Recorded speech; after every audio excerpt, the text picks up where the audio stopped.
The 0-2 pitch, swing and a miss, struck him out. The Philadelphia Phillies are 2008 World Champions of Baseball. Good evening, everybody. Welcome back to another episode of the Phixated Podcast. I am your host, Mike Azzalina, and I am joined by my good buddy, Regzy Boo. Happy Father's Day, my friend. How you doing? Thank you very much, buddy. I was at 8 baseball games in 2 days. Is what I did. busy. I didn't ask you this before we came on. As much as I know you enjoyed your time at the baseball fields, did you get to watch any of the golf this week? I watched it. So I watched it. We went out to eat tonight, just the 5 of us. Mm-hmm. I just was craving a burger and fries, so we went somewhere, and luckily they had the golf on a TV that we could see from our table. So I did watch that, and then luckily my older son started getting into it, and so we were watching, and then I was kind of following like on Twitter on the drive home. And while we were driving home, we stopped and got ice cream and stuff. So like when all that, the 18 and stuff was happening, I was just kind of following on Twitter. But I watched very little golf this past 4 days. So I need to go back and watch a lot of recap videos and highlight videos so I can get ready for that pod I got to do with Fairbanks to recap everything. But well, let me recap the last like 2 hours today. Another complete choke job. I couldn't believe that. I mean, goodness Nothing's gracious. worse than missing putts like that. It was like a worse. 4.5 foot putt, Regs.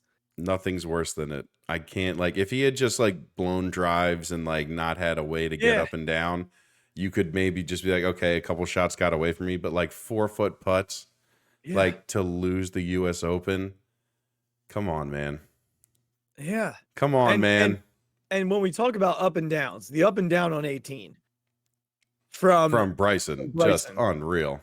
Dude, that shot out of the bunker was from crazy. The angle he was hitting is 55 yards. And he put it to within like 10 feet. And his wedge is the length of a 7-iron. He's got all those one-length clubs. You understand how hard that is with a club that big? Regs, you know what I said to Andrea, who sat down for that shot? I said, I don't know what he's going to do here, but I can tell you one thing. I'm either hitting that ball directly into the like side of the bunker and it's hitting me in the face, or I'm hitting it clear over the green. Yeah, right. And over the clubhouse. Yep. Like that's how difficult that shot is. And I mean, not that I'm good at golf, but you could give a normal person 100 shots and they might not get it closer than Bryson got it. I think you could even go higher. That was an insane shot. And his like interaction with the fans was a lot of fun to watch this weekend. I don't want to come around on Bryson. I've always thought he was a tool.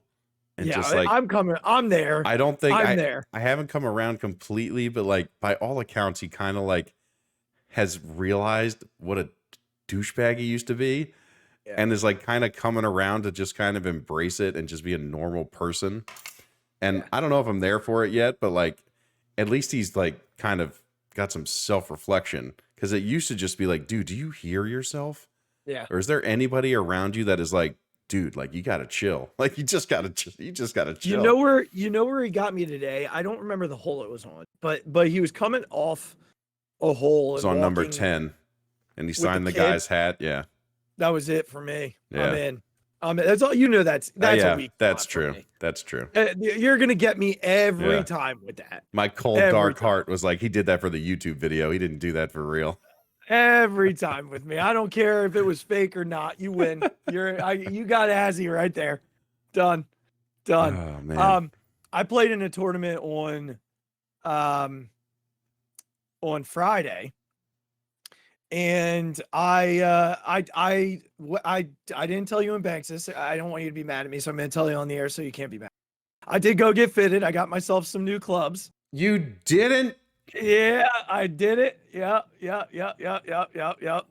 I'm not disappointed that you did it. I'm disappointed at my involvement or lack thereof. You've been so busy, and I've been traveling, and I finally I know, but just like a picture of like the bay and like guys, it's happening. I should have done it.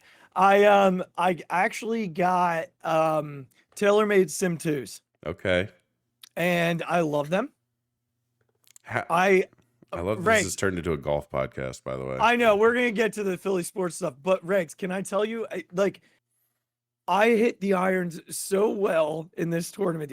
My driver was awful. I got yips now. Like I am yipping my driver, which was never really an issue for me. Welcome to the club.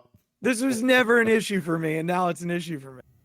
I might need Banks to like re-grip my driver because I think like I got so used to having the grip on my old driver that now I'm struggling like with my grip. Anyway, beside the point.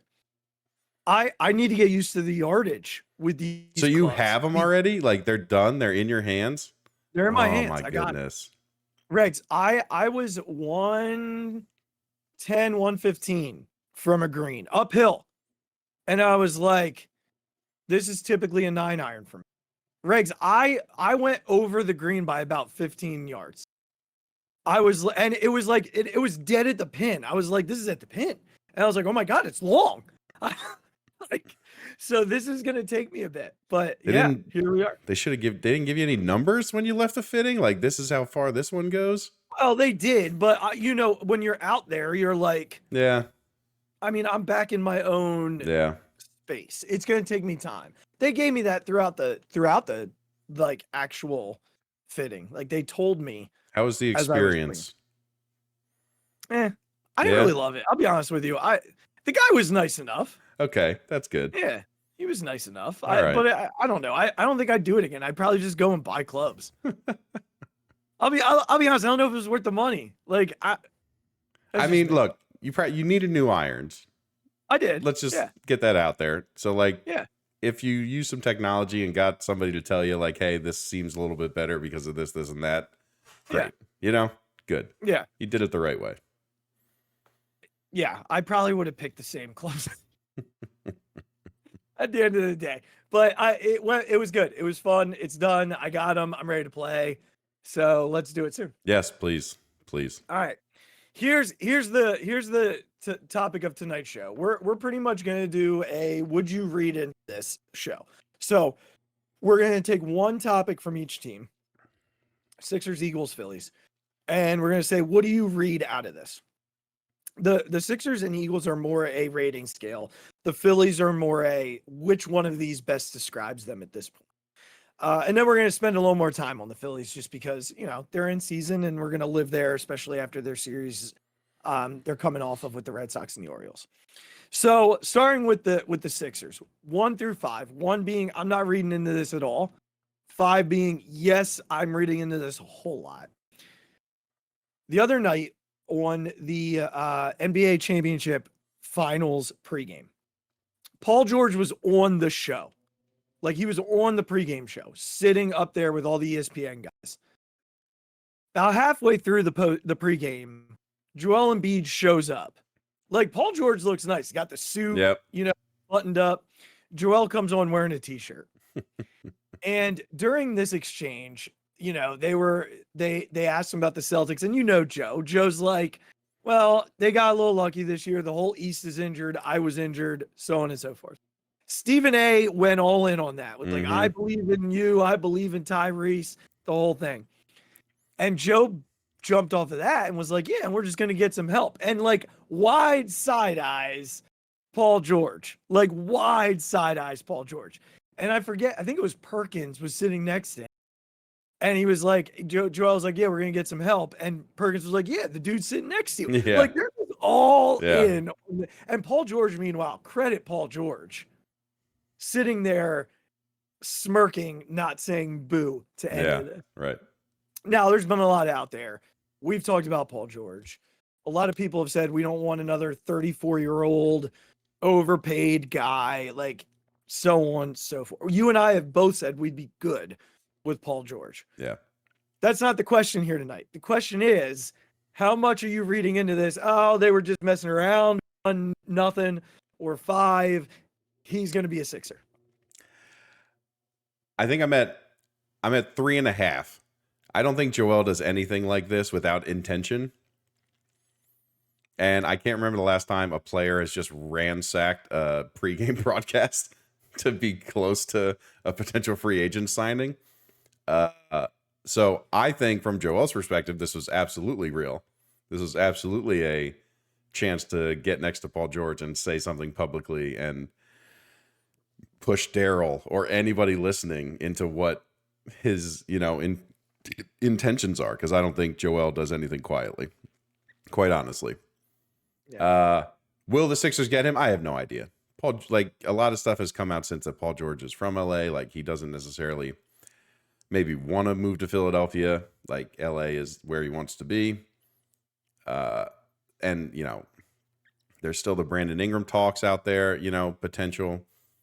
And when you look at it, like, Brandon Ingram is a 27-year-old, I guess you can say not as accomplished version of Paul George, but they're both big. They're both big wings. They're both good defenders when they want to be, like, have decent shooting numbers, can get to the basket, all those things. But Brandon Ingram is 27 and Paul George is 34.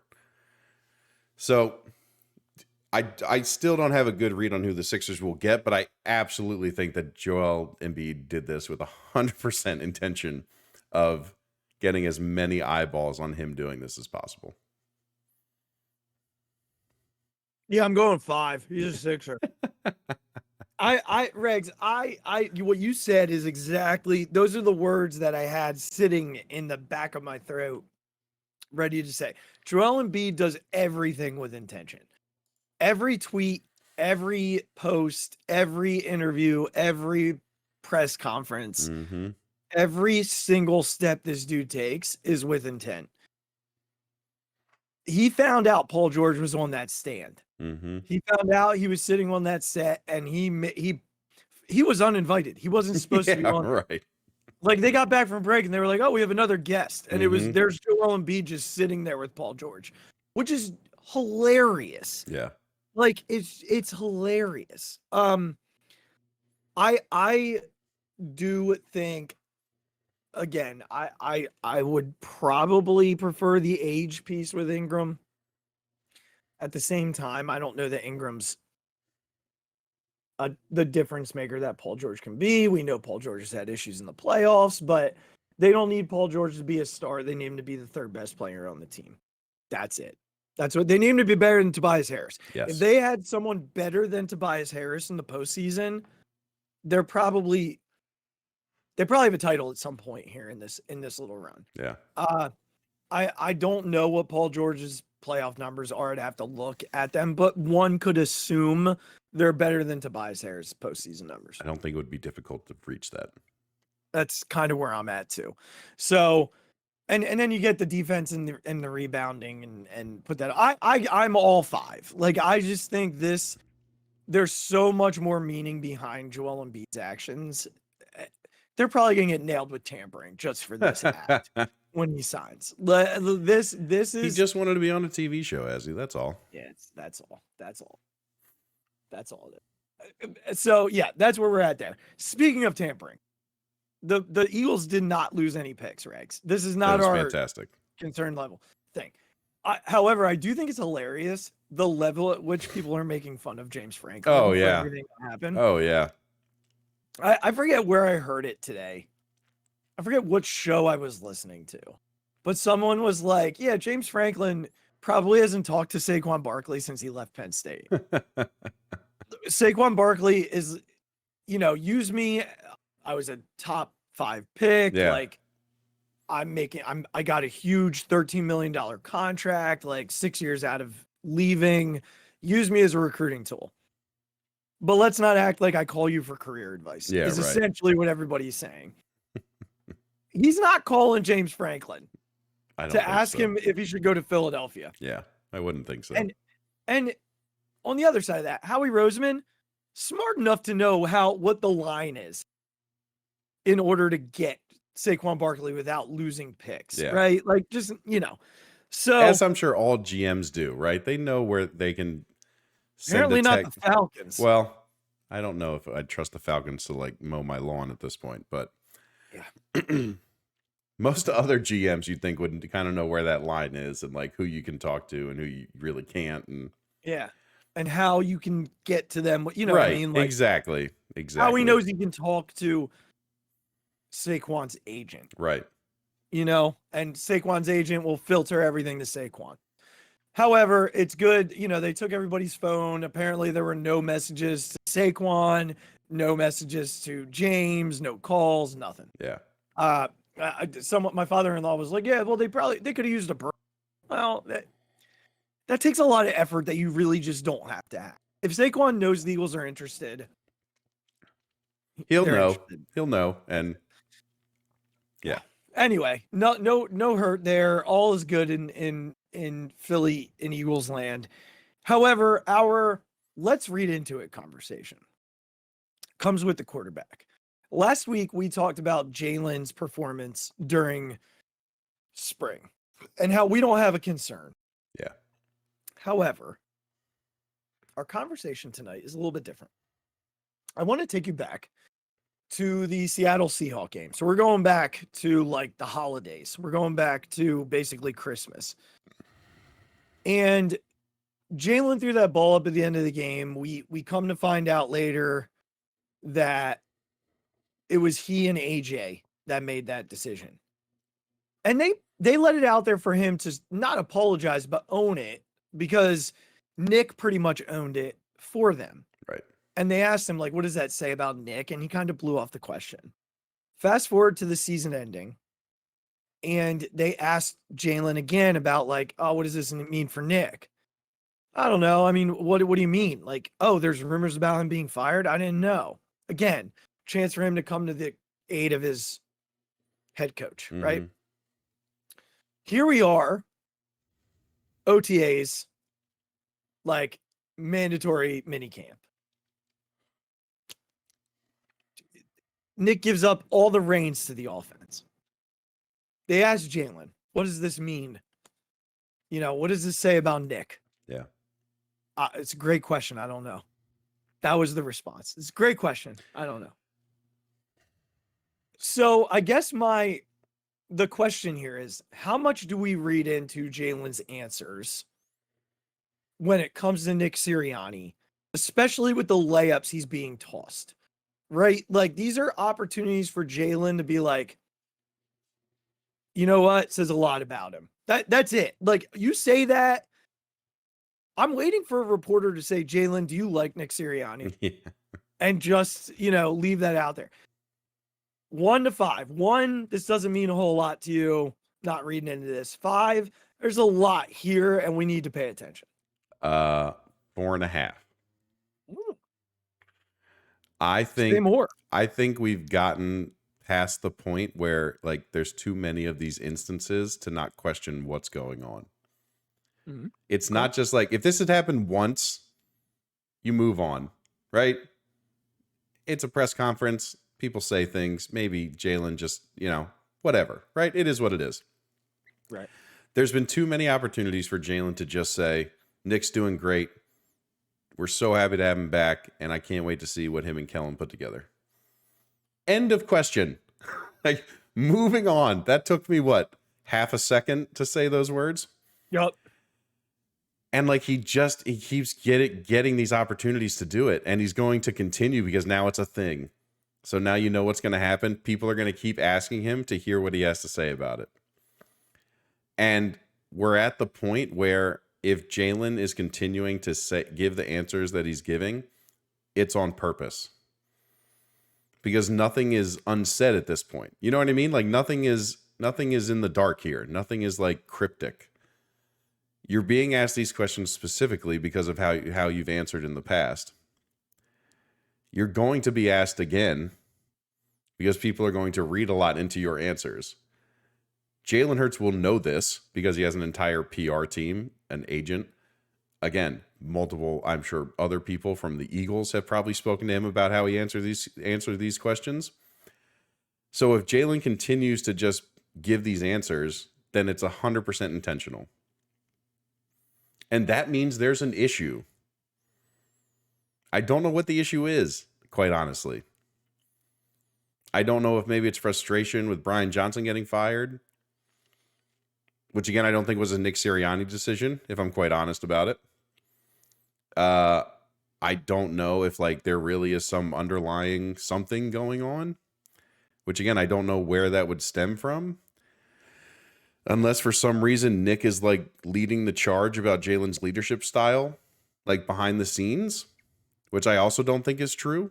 I think it's coming from higher than Nick, if I'm honest.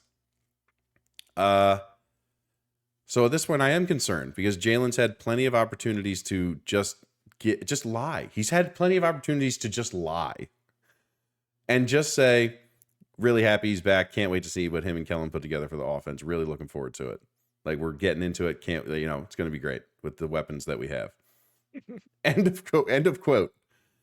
And he just hasn't done it. And it's weird. And I don't like it. I don't like it.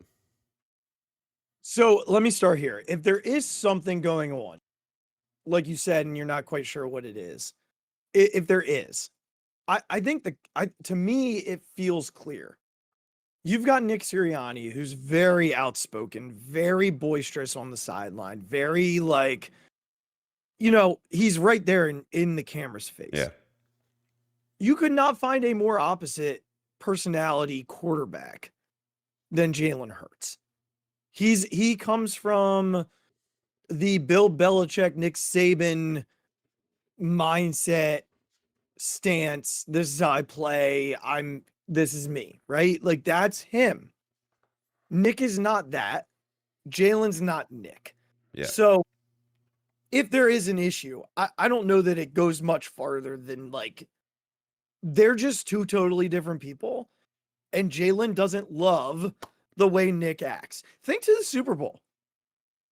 Do you remember in the Super Bowl when there was the play being challenged and Nick's on the sideline doing the whole first down thing, and Jalen grabbed his arm and pulled it down and was like rolling his eyes almost at him? I think that was a picture of the way Jalen sometimes sees his head coach. Almost like, I've got to be your mentor. Chill out. That being said, I'm not reading into this. Like, I'm at a 2. And here's why. Again, you kind of took the words right out of my mouth. Jalen is very, very intentional, almost manipulative with the media. He's never going to let them inside his head, ever. And when they're winning, everybody loves it. When they're winning, it was like, oh, Jalen is just so focused and focused and this. And when they started losing, it was, we need more out of Jalen. Notice Jalen hasn't bent over, like, he is not bent at all. This is going to be Jalen Hurts, plain and simple. He's not going to open up about the offense. He's not going to open up about Nick. He's not going to open up about the mistakes. There's one thing Jalen opens up about, and that's him. He will tell you when he needs to do better. He will tell you when he's being a good leader. He will tell you when he needs to lead better. He takes those opportunities and wears them, because I think that when things go wrong, it comes back to him. And I don't think he's upset about taking those things on. I'm not saying that they have the perfect relationship. And honestly, I don't know that there are many head coaches, quarterbacks that do. I think there's probably always a little bit of like stuff there. I don't know that they're perfect. They're not the perfect match personality-wise. Please don't get me wrong. However, if Jalen has a major issue with Nick, he is very much in the minority in that locker room. Because remember, Nick scores in those surveys. He was pretty much 100% in everything. So unless Jalen decided not to take that survey, you know what I mean? He's included in that. Again, perfect? Probably not. They have to kind of learn how to, maximize and mutualize the other's, positive features. Right. And I think that can be a balance at times. But I don't think Jalen not responding to these questions that the media can take and twist whatever way they want. There are 2 or 3 Eagles reporters that I trust. One of them's named Zach Berman. Another one's named Bo Wolf. and then there might be another one mixed into the game a little bit. Those two, I think, treat everything very professionally. However, the Marcus Hayeses of the world, right? Like there are other ones that will take whatever he says and just twist one thing or leave one word quote out or one part of a quote, and now it looks differently than it was initially said. And Jalen, he knows that. So why say something that is just going to get flipped? He's smart. He's got a good team. Look, his team's like all women. They're smarter than men in ways. We know this. Like, so I don't know, man. I'm not reading into it a whole until something more concrete comes out other than Jalen's just not giving us anything. It's almost like the media is forcing it by saying, oh, he's not answering. Something's wrong. So now they're hoping that when they ask, he'll say something. And Jalen's smart enough. He knows he's not going to say something. He's not Bryce Harper. Well, yeah. He's just not. He's not Joel Embiid. Yeah. He's different. And the sooner we can, see that, the better. But this media just doesn't get it, man. They're not going to get it. So that's where I'm at. We'll see what happens. That's right. We will see what happens. We'll just see what happens. If they go back to another Super Bowl together, I think there's more to say about your success than there is. I would agree with that. Sure. What a quarterback says or doesn't say, to a very contrived question situation. So let's see if someone just comes out and says, "Hey, do you like?" Yeah, Nick right. Yeah. See what he says to that. Yeah, do you like Nick Sirriani? Right. All he has to say is, "Yeah, I like Nick," and then it's over. Yep. And if he doesn't, all right, let's revisit. All right, Phils. We've got a last 20 mark, a last 14 mark, a last 8 mark in terms of games. In their last 20, they're 10 and 10. In their last 14, they're 8-6. In their last 8, they're 3-5. So I guess my question is, which one of those records do you lean into, either from a this is who they are perspective, or this is where my mind is at perspective? Like, I am focused here, not on the other two, or I think this describes them and not the other two. You can take it whichever way. So I'm taking the 10 and 10, not from the perspective of I think they're a 500 baseball team. I'm taking it from the perspective of, if you told me in the span of a month or a little over a month and a half, the Phillies have lost Trey Turner for 6 weeks, Brandon Marsh for what, 2 weeks? 2 weeks. JT Realmuto has been out a little less, but will now be out for a month. Mm-hmm. If you told me all those things had happened, they had gone to London and come back and played this next road trip and things like that.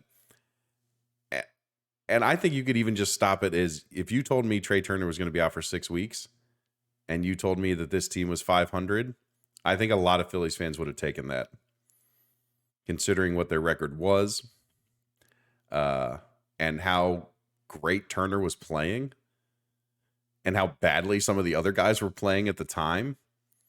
I think a lot of us would have signed up for that. Just go 500 while Trey is out and everything will be fine. We'll still be 20 some games over 500. It's great. Everything's fine. And in that time, we've maintained a 8 to 10 game lead over the Braves for the division. Yeah, actually, they went up to 10 during that, and they went from 6 to 10. Now they're at 8. Right. So if you'd said that while Trey Turner is out, you went 500 and you've maintained an 8-game lead over the Atlanta Braves for the division, I think every single smart Phillies fan would have said, yes, please. Yeah. Can we just do that and just move on 6 weeks from now and just get Trey Turner back? Yeah.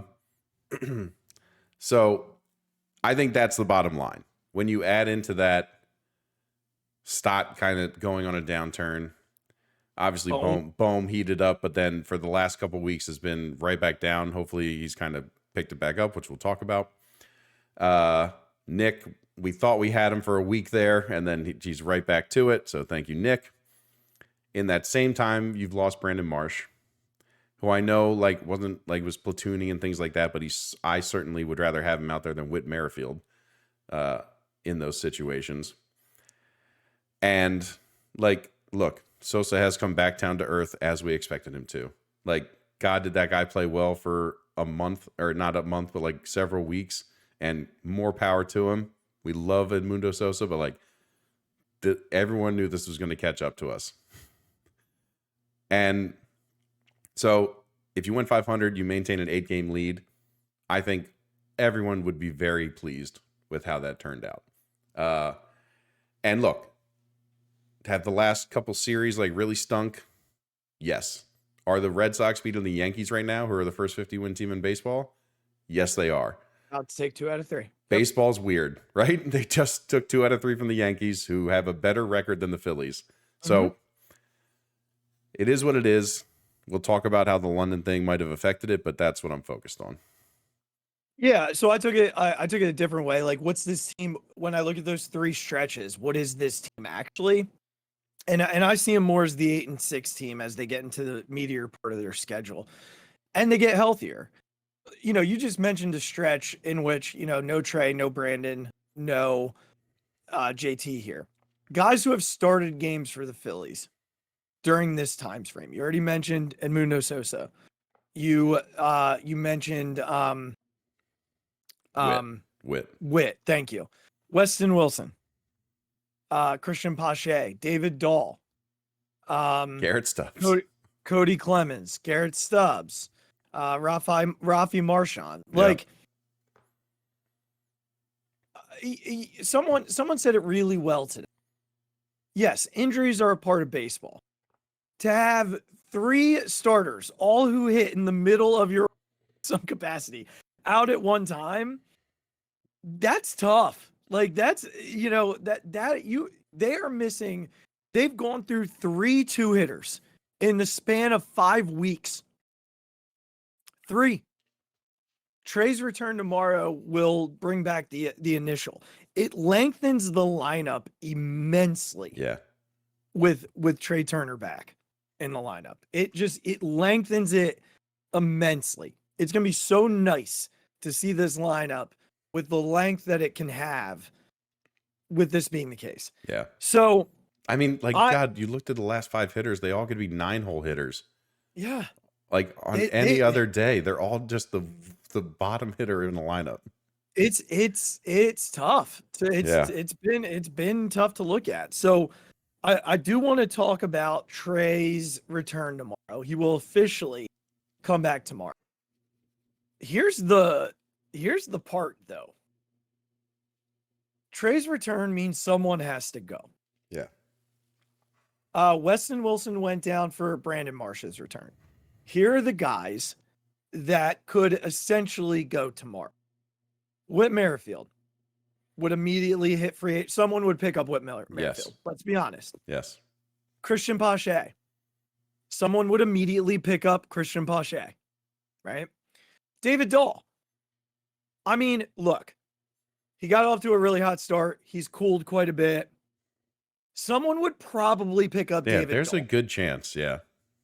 Someone would pick up David Dahl.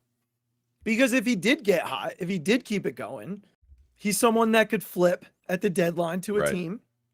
But there's enough teams that need outfield help. Yeah. Johan Rojas, who I did not realize, like, is OPSing like 460. Oh, God. I didn't realize that either. It might actually, you know what? That might be a little low. It might be closer to 5. I'd have to look, but it's not high. I'm looking. Who would go down because he has options. So he wouldn't get touched. He would just go because he has options. Regz, I'm hot takey here. Brandon Marsh played center field in his rehab assignment. And I think there's something to that. He also played center field today. It's 566 right now. 566. That's really low. So it's not 460, 560. Okay. Yeah. But that's super low.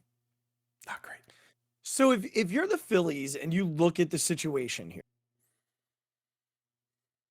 you probably look at from the lens of, we know we need outfield. As a matter of fact, I heard an interview tonight that it was on ESPN that was the Phillies are not only looking for a starting caliber outfielder, but a fourth outfielder. So they're looking for both at the deadline, which says a lot about what they think about their outfield. So if you're the Phillies going into tomorrow, if I'm Dave Dombrowski and I'm Rob Thompson, my plan is Marsh and Pache platooning in center field, Dahl and Merrifield platooning in left field until you get your outfielder that can play every day. That's what I'm doing. That's my plan. I'm not keeping Johan Rojas up here at this point. I think you can get enough defensively out of Marsh and Pache in center.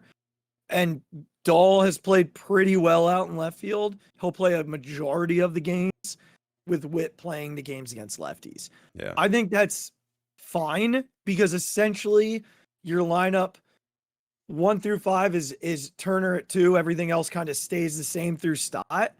6 is Nick. 7 is Brandon.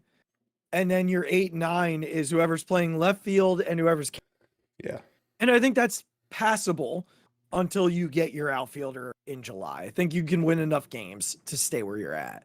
Yeah. Your thoughts? Would you do anything different? No, because I don't think it's worth it to get rid of Witt and or Dahl at the moment.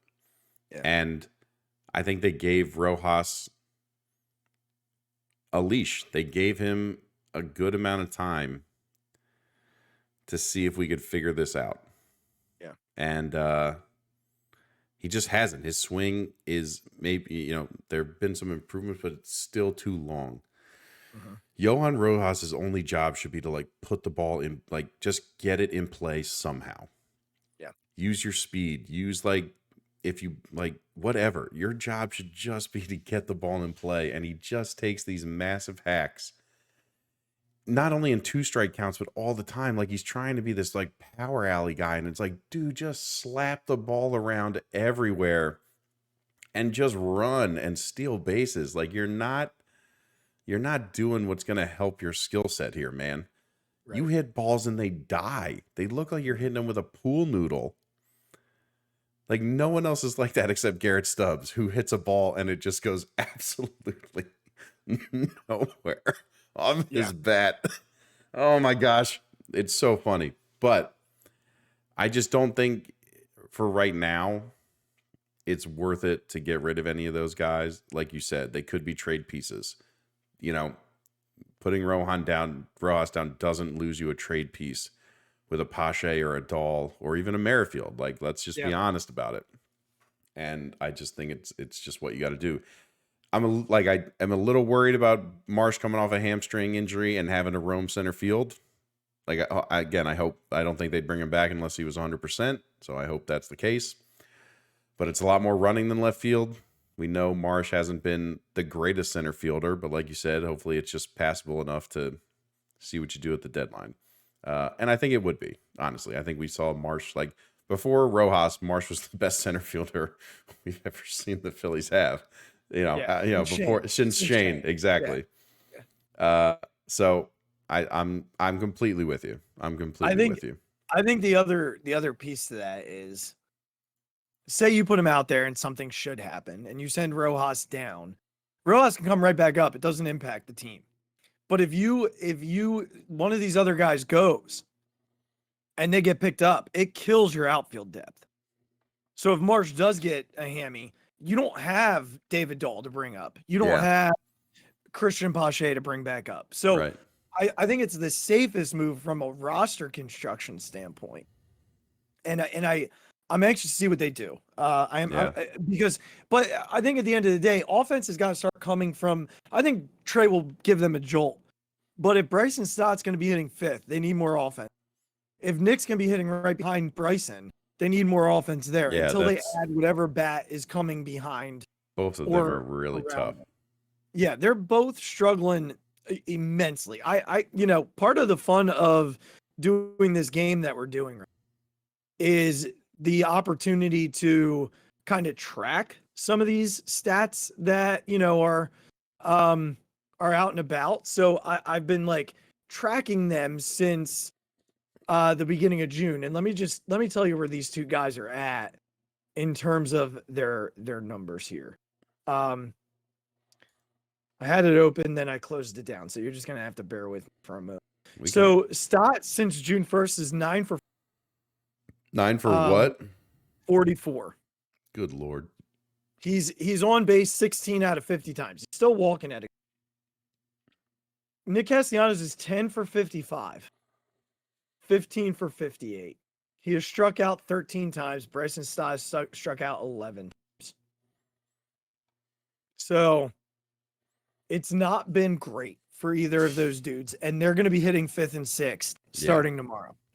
So they're going to have to get going a little bit.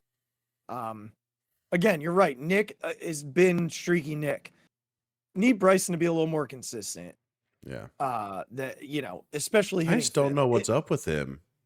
I know this is a tangent and we were planning on talking about this, but like, what's been going on with him?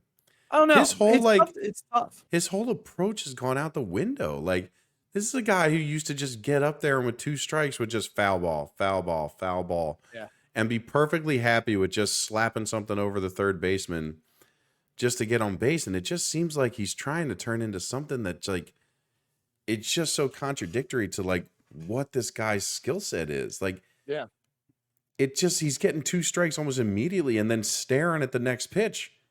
Like, he has no idea what's coming. And like, this used to just be a guy who's just like, nope, I'm going to foul off everything until I get something I can put in play.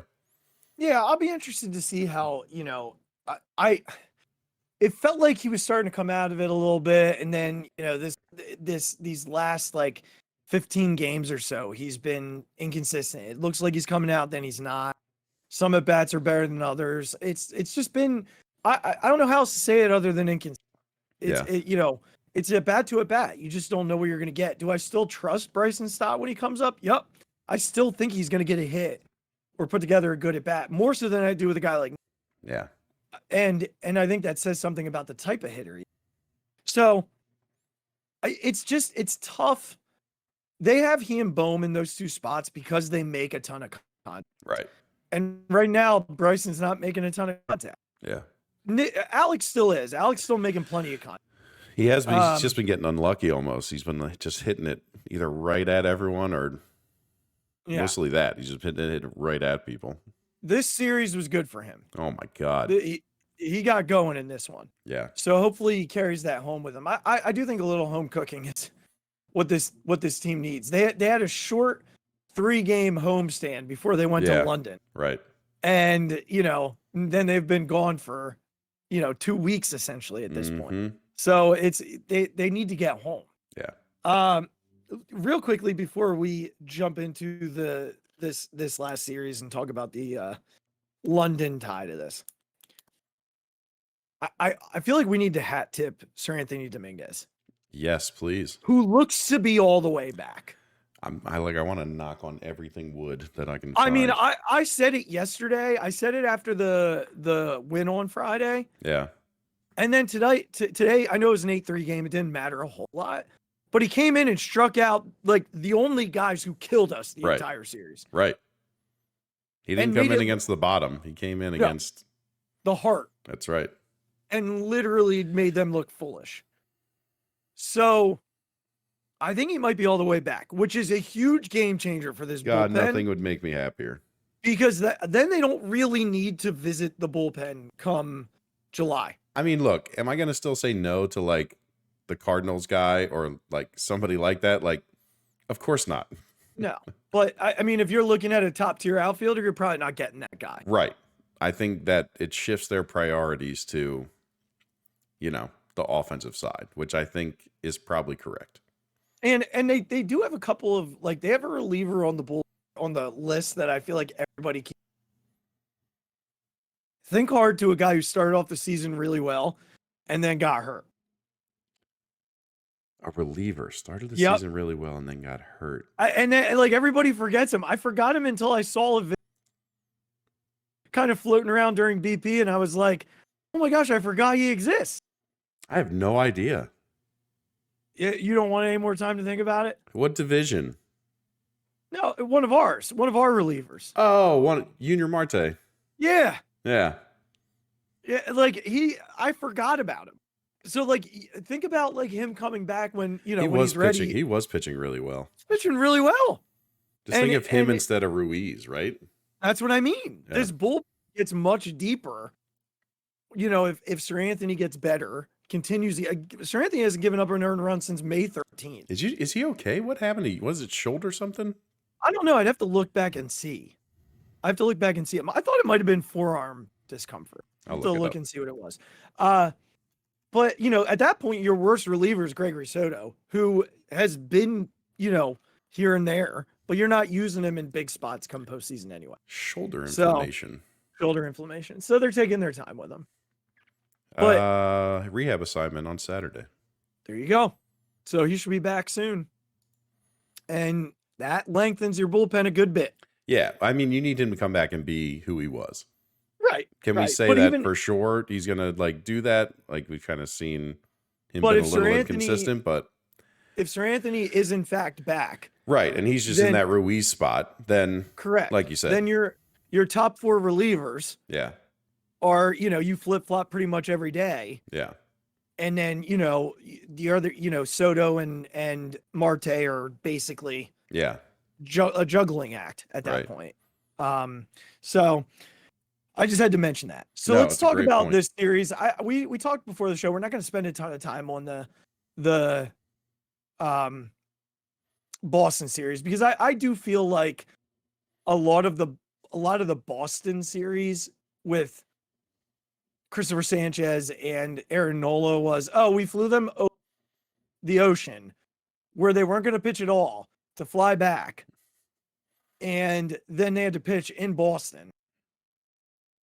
I don't know. And we'll see what happens with Sanchez tomorrow. Yeah.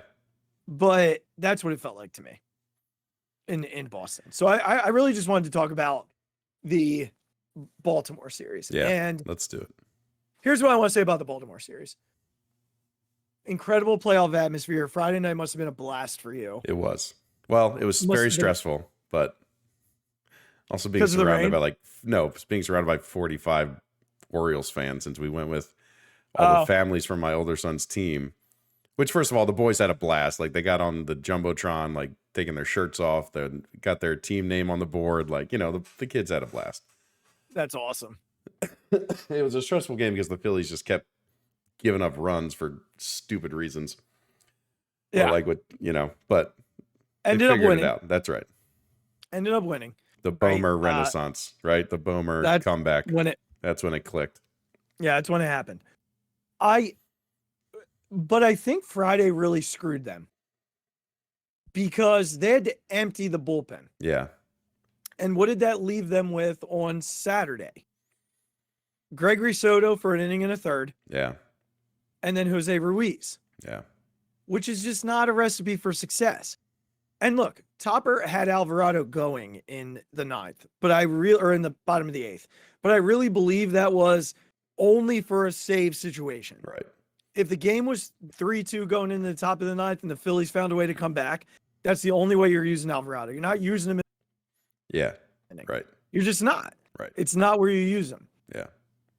If they don't go extras on Friday, then they have Sir Anthony available, probably have Kirkring available. Or if we just freaking Santander doesn't hit that home run off strike. Right. Which, again, like freaking Strami. But I also want to tip my cap to Strami in that after I was worried to see what was going to happen. Comes back and just strikes out the next dude on like 4 pitches. So it wasn't even fazed by it. Just look, sometimes the batter gets you. And Santander is a guy I texted you about back in November. And I was like, we should take a look at Anthony Santander. And he killed us for 3 days. Yes, he did. Anyway, I do think yesterday was a little bit of a result of like, oh man, we won the Ranger game in a way we didn't assume we were going to win the Ranger game. Yeah. Like, you think you're going to win the Ranger game by going Ranger, Strom, Hoffman, Alvarado. Yeah, right. Or Ranger, Hoffman, Alvarado. Like, that's the way you think you're winning that game. Yeah. But it took 2.5 arms more to get there. Yeah. because you're hoping with the other game that you maybe need an inning and a third out of Soto, and then you can use, Strom or Kerkering and Dominguez in game 2. And that's just not the way it played out. If it did, the Phillies might win that game. Yeah. Walker pitched fine. Yeah, that's true. Walker was fine. Mm-hmm. If you tell me you're getting almost 6 innings of 3-run ball out of Taijuan Walker, I'm okay. Yeah. I'm okay. It's just where they were in their bullpen wasn't going to work out. And you lived to see the Wheeler day. Yeah. And Wheeler just didn't have it today. Plain and simple. He just didn't have it. And the offense isn't deep enough right now to give up 8 runs. Right. If he kept it at 4-2, you have a shot. Mm-hmm. But with it, with him coming right back, I don't know what was going on today. I'm not sure why. Again, I'm one of these guys who said cap to a good team, and the Orioles are a good team. I think this is where we might see the JT thing come to a head more than any place else, is when Wheeler pitches. It's possible. He just doesn't. But he pitched well. He was fine in Boston. Yeah, that's a fair point. What did he do? 7 innings, 2 runs? I mean, he wasn't sharp, but he wasn't this. Yeah, it's a fair point. That's a fair point. I don't know. I think Zach's we gotta just wait been a little bit off, and I don't know. Like, look, his off is still very good. We've come to understand. 2.83. We've come to understand that, right? I'm not like we're nitpicking a Cy Young candidate. I get it. I understand what I'm doing here. I acknowledge the fact we all know, that's what's going on. But like I don't think we've seen Zach Wheeler's best out once. Maybe I'd have to think back to all the games to see what even I would answer to that. Right. Of when we've seen like absolute peak Zach Wheeler. I don't know if he's consciously being conservative. Like the fastball was sitting 95, 96. Yeah. Today. I think some of this is a conscious effort by these guys to not wear themselves out. Yeah. I really do. And again, I don't know if that leads to his off-speed stuff being a little bit off. Again, it's just some days he has it, some days he doesn't. But they've been figuring it out. Yeah. And look, sometimes, like you said, the offense wins, and they have a lot of a top of the lineup that's very talented over there. Yeah. And like no human scares me at the plate more than Gunnar Henderson. Like that guy is just terrifying. Which kind of leads me to this. I agree with you. Gunnar Henderson doesn't need 4 strikes. No, that's very true. He doesn't need 4 strikes. I mean, that Mike Estabrook was horrific today. I mean, the umpiring throughout all 3 games was pretty bad on both sides. It was as bad as that Nola one where like that one pitch to what's his face, Duran. Yeah. Didn't get called a strike, and then they get that 3-run triple or double or whatever it was. Yeah.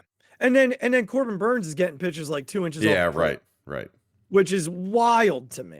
Yeah. Now, Estabrook has had 2 ejections in the last I saw that tweet, yeah. And one's Harper and one's they both Topper. were Phillies, yep. So I do want to just for a moment to my cap to Mike Estabrook, because I don't know if it's really hard to get Rob Thompson that angry. Oh my goodness. I mean, he was lit. As mad as we've ever seen him. And you know what? Poor job by Laz Diaz. Yeah, why didn't he step in front of that? Like, why did he let him come back at him? Because he's equally as bad of an umpire. Well, that's a fair point. And this again, Regz, will put me on my soapbox of no accountability. Nothing will happen. Yeah. They just get to be bad at their jobs, and they'll be back tomorrow. Oh, but we don't get to umpire in the playoffs. Do you think they're upset about not umpiring in the playoffs? Right. Probably not. Probably not. The only good umpire in Major League Baseball got banged for gambling this week. Yeah, right. Hoberg is the only good umpire in Major League Baseball. Goodness. And he's no longer allowed to umpire. So we are down to 0 good umpire. Yeah. Baseball. 0. So that's where we're at there. Regz, look, I don't want to be the excuse guy. But I would love another shot at the Orioles with our full roster Listen, I think I'm totally with you. and not coming back from London. I think it would be a great series if they met in the World Series. It would be awesome. Two very good teams. I don't think we had our best, clearly. Just look at what our lineup is.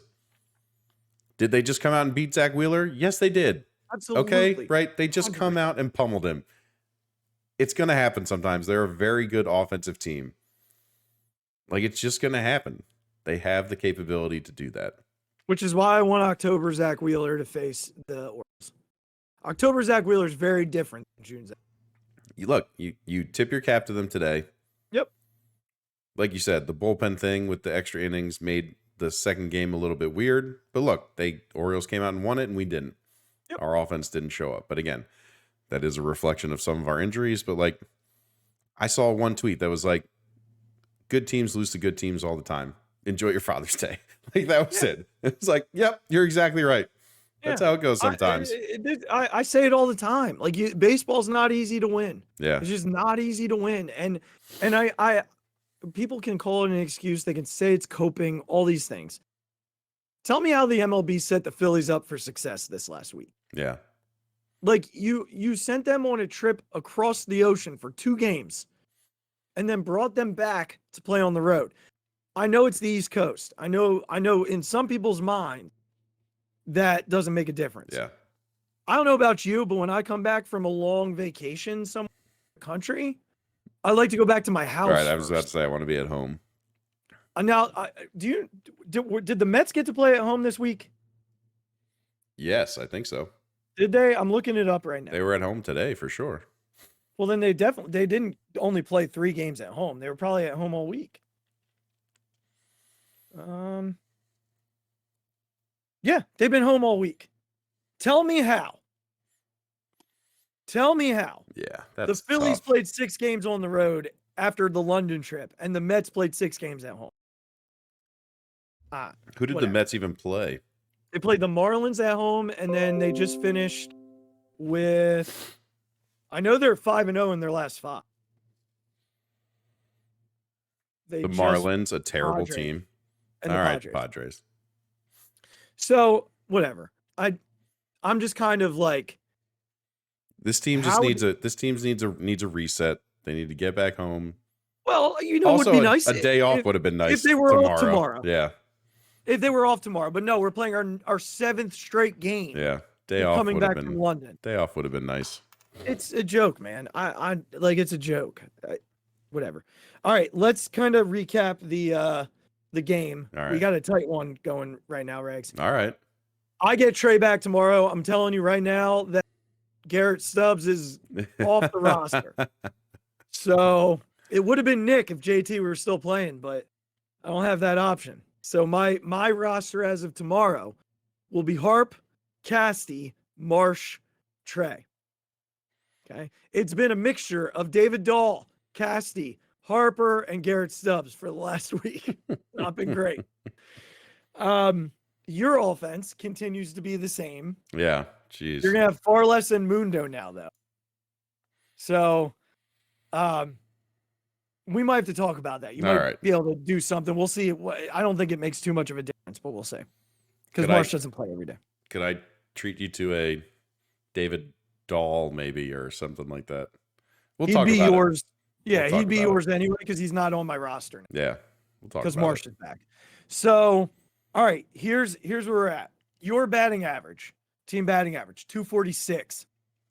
Mine, 212. You win. Your on base percentage, 320. Mine, 330. Ooh, there you go. Runs, you 16. Me, 19. Ooh. 2-1 me. This is it. This one was a kick in the gut to me. RBI, you 27.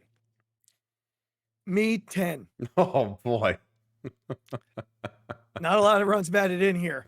Need somebody getting on base out of that too. I feel like that's Alec carrying me there. Bryce continues to come up with nobody on base. Yep. He's just scoring runs for Alec Boehm at this point. That's where all my runs are. Yeah. Yeah. He's scored like 10 runs for me. Yep. Home runs, we are tied at 4. Strikeouts, you have 43. I have 48. Stolen bases, we are tied at 3. Although I feel like I get Trey back. But Garrett Stubbs had 2 of my stolen bases, which is hilarious. There you go. So after the offense, we are tied 3-3. That can't be right. That's not right. We are not tied 3-3-1. It is, you are up 3-2-2 after the offense. 3-2-2. Okay. 2 ties is hilarious. Pitching. Innings pitched, 39 1/3 for you, 35 2/3 for me. So 4.22. ERA, you 4.14. Yeah, it's going to be a tough Me? one for me. 3.02. Yep. So 4.32. Whip, 1.23 for you, 1.14 for me, 4.42. Wins, we are tied 2 apiece, 4.43. Okay. Saves, 3.0 you, 5.43. Strikeouts, 35-34. 6-4-3. Oh. So we are tight right now. Oof. And you'll probably go up a little bit in strikeouts tomorrow because of Chris Sanchez starting. Yeah. You might take a lead in a couple of places on me. You're going to add to your innings. I need too. him to bring down my ERA a little bit. Yeah. Today didn't help Zach at all. It didn't help me. Yeah. Well, both he and Zach had rough starts this week. Mm-hmm. Ranger at least had a good start for me. Yeah. That pulled my ERA back down. Well, Aaron didn't. But we're tight in the middle of June here. That's right. 6.43 in the middle of June is not where I expected this to be. And now I get Trey back, so hopefully that'll take my batting average up because goodness gracious. God, I really need to see Trey in the 2-hole. It's gonna be fun tomorrow night. Quick fixated. I just want to say how proud I am of Phillies fans packing out Camden Yards. I know a lot of Oriole fans that I've seen on social media are saying, "Oh, good for you, drove an hour to get your butts kicked." I don't look at it that way. Like, it's mid-June.